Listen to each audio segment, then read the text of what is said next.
The vast majority of the 2 minutes that we had to look over concerned essentially the new form factor of the machine, and some of the new features of the Joy-Cons. Yes. So, John, initial reactions to this. I mean, we've got this question here from Andre Surlis, supporter.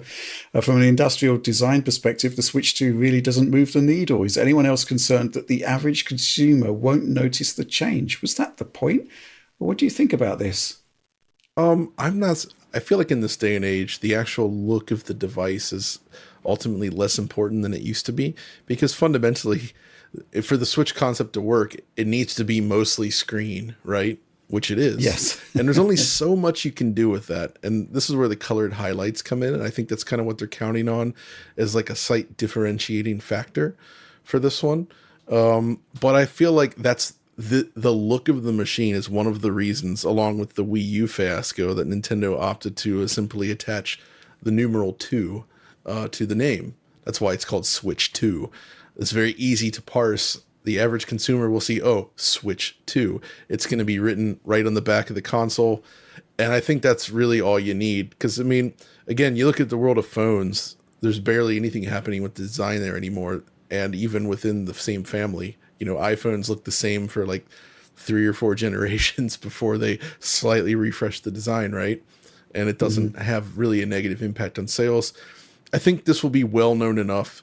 I mean, already people that I know that aren't super into the gaming industry necessarily and the game stuff were already sending me links like, oh, did you see this, John? I know you're into those game things, and they're sending me links to this reveal. So like, I feel like the news is spreading fairly quickly and people are like, oh yeah, that's Switch 2, not like the new controller for the Wii U, which definitely caused confusion at the time. Right.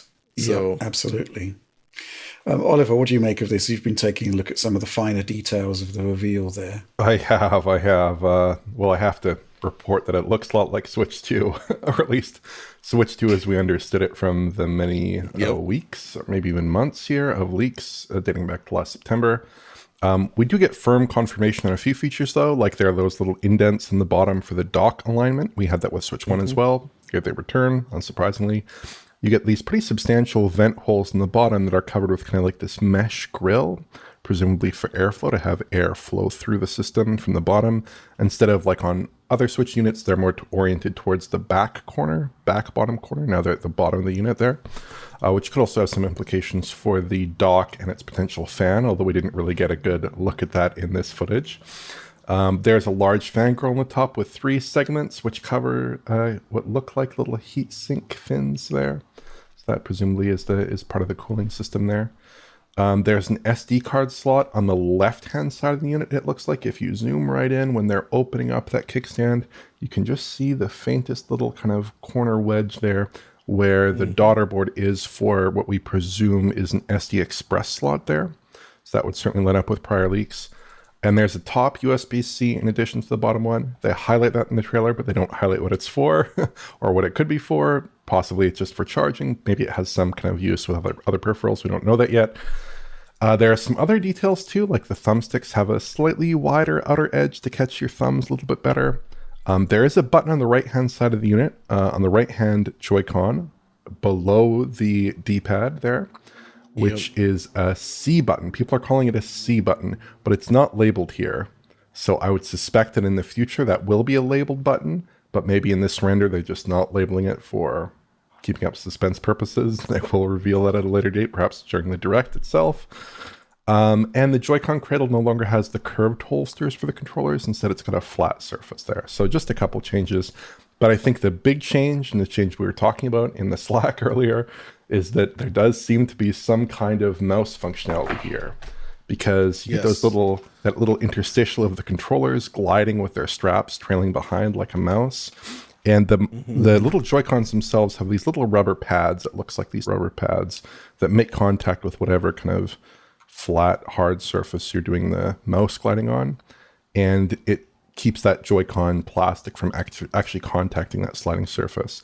So to anyone who's not familiar, I'll just show you a little Joy-Con here. You can imagine moving this along with a little mouse sensor there and clicking this. It's kind of like a mouse. That's basically what people have been reporting and have been speculating on ever since it was revealed. There's a little sensor here, a little, looks like kind of an optical sensor. So Nintendo kind of leaned into that by showing the mouse in a very mouse-like configuration with that trailing Joy-Con strap. So I suspect strongly that they're hinting at that functionality there, essentially.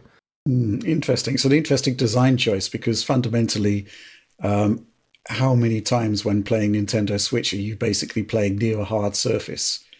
You've got to be basically on a tabletop or something like that. So tabletop mode's for. Yeah, but it's quite a limited use case scenario. It could also have quite some interesting, special utility in certain games. Like we have Super Mario Maker, obviously.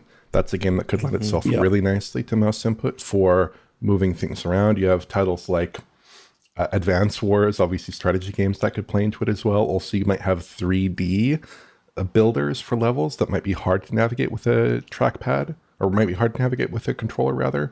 Like you can imagine, maybe, hypothetically speaking, like a 3D track builder for Mario Kart. That'd be a lot easier to use if you had some kind of mousing peripheral built into the console, basically. So I think that's like, there are a couple different angles Nintendo could approach it. But I would agree that in general, it's not a very useful mode. It's definitely a special purpose type of thing. I feel like the larger shape of the actual Joy-Con themselves should at least lend it to being more comfortable. And it actually does seem like it could be usable in this configuration, because I feel like the original Joy-Con are just a little bit too thin and small for this sort of like utility. But during that mouse section, something else caught my eye with that little, they attached that colored piece on the edge, which they've always done before. And we've talked about this potential for a magnetic lock system, which, as opposed to the rail system on Switch being somewhat flimsy, right? It didn't actually like click into place directly in the system in the same way that you might hope. So there was always this little bit of like leeway to it where it never quite felt as solid as you would like. Here, they very specifically, you'll notice throughout, they keep going clicking them into place and then unclicking them, and they have a new sound effect associated with it, which I think will become the new branding, like Switch click noise that they do. But during the mouse section, if you see on top, they just have a simple little colored button on that slide on piece, or the click on piece, that I'm wondering if that's just like a magnetic release button, essentially. And I'm curious to see how these connectors end up working, because if it is like magnetic based, you'll have to essentially disengage it to pull them apart, right? And also, how solid will it be? And along those same lines, so there's this magnetic lock system, which hopefully will fix the flimsiness of the Switch. And two, of course, they kind of showed off the new joysticks on each of the Joy-Con.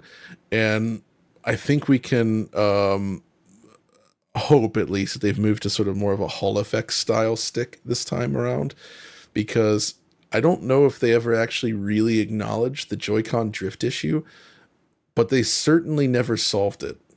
That continues to plague the Switch to this day. Much to my chagrin, I found out the hard way, actually. I've had some recent Joy-Con failures. And by the way, I mentioned that I swapped the casing shell and had the color wrong. Some Discord members and other members of the community pointed me, there's actually an app you can use to reprogram the color of Joy-Con on the current Switch, which is a fun thing to note. If you're somebody that had to replace it due to a bad joystick, you can change the color.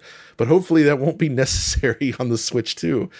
And then lastly, on the Joy-Con side, you notice when they zoom in, this is a CG render, of course, but I feel like they paid very close attention to showing the surface of the plastics. And I feel like the actual texture of the plastic stands out in this trailer in a way that suggests that it has changed.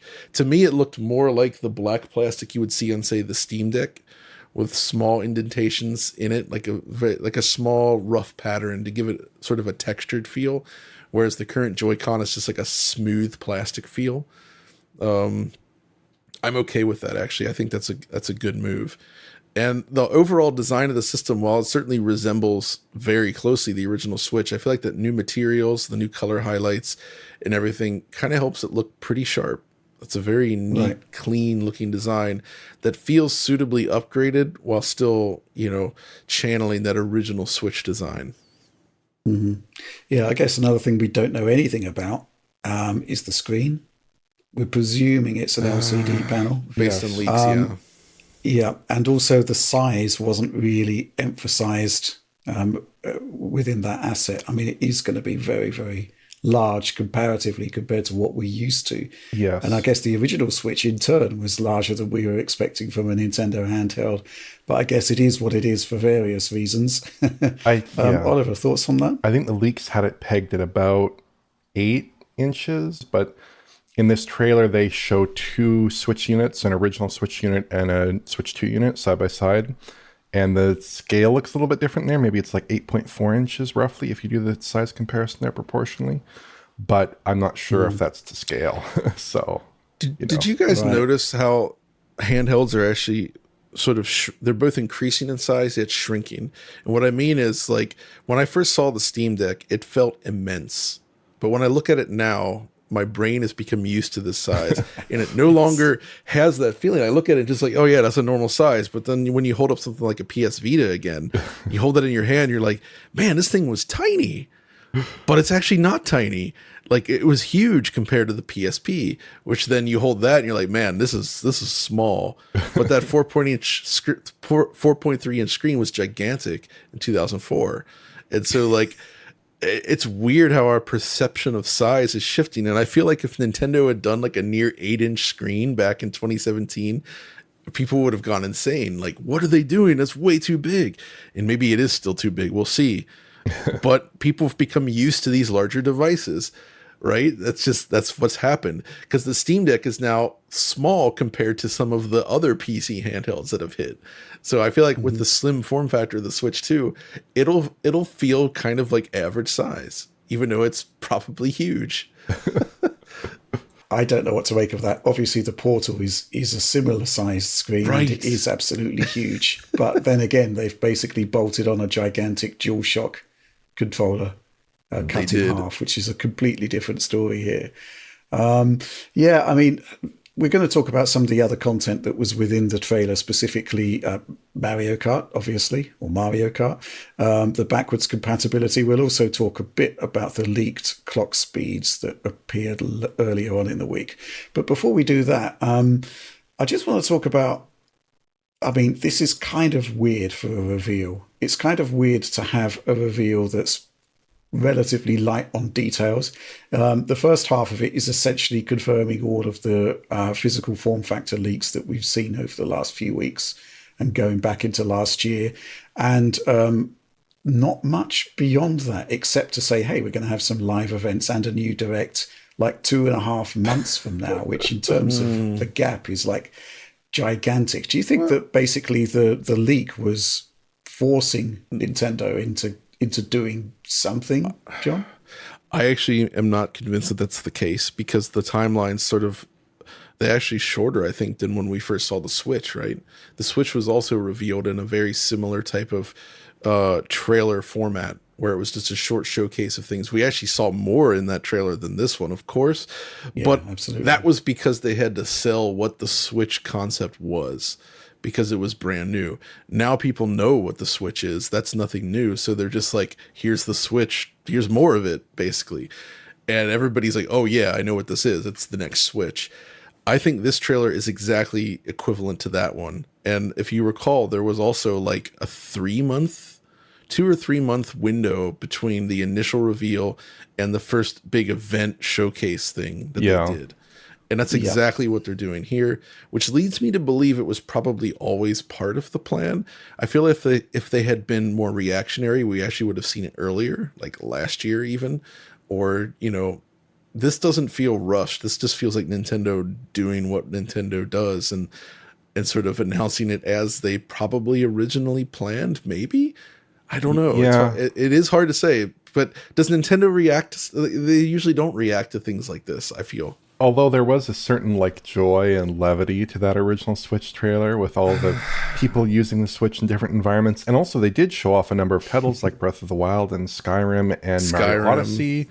All games that were Mario not Kart previously, as well, I think. Yeah, all games that were not previously announced, obviously, for the console that did not yet exist. So that was all very exciting to see.